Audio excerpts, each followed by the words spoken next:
শীতে সর্বনিম্ন তাপমাত্রার রেকর্ড ভেঙে যাওয়ার আশঙ্কা সৌদিতে। মরু আবহাওয়ার দেশ সৌদি আরবে সর্বনিম্ন তাপমাত্রার রেকর্ড হয়েছিল ১৯৯২ সালের শীতকালে।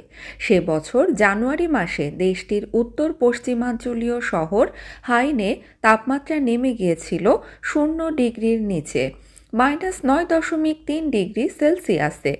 ওই সপ্তাহের পুরো সময় তাপমাত্রা -৪.৪ ডিগ্রির মধ্যে ওঠানামা করেছে।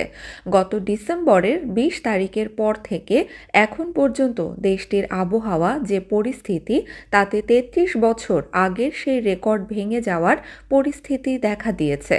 শুক্রবার সামাজিক যোগাযোগ মাধ্যম এক্সে এক বিবৃতিতে সৌদির আবহাওয়া দপ্তর national centre for metrology NCM জানিয়েছে, সামনের দিনগুলোতে দেশটির তাবুক, আল জৌফ সহ পুরো উত্তরাঞ্চল এবং উত্তরাঞ্চলীয় সীমান্তে তুষারপাত ঘটবে।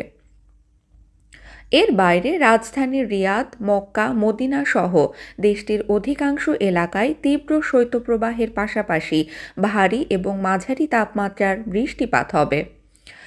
আসির, জাজান, আল বাহা, মক্কা, রিয়াদ পূর্বাঞ্চলীয় প্রদেশে ভারী ও মাঝারি বর্ষণের পাশাপাশি ঘন কুয়াশা ও তুষারপাত ঘটতে পারে বলেও উল্লেখ করা হয়েছে এনসিএমের এক্স বার্তায়।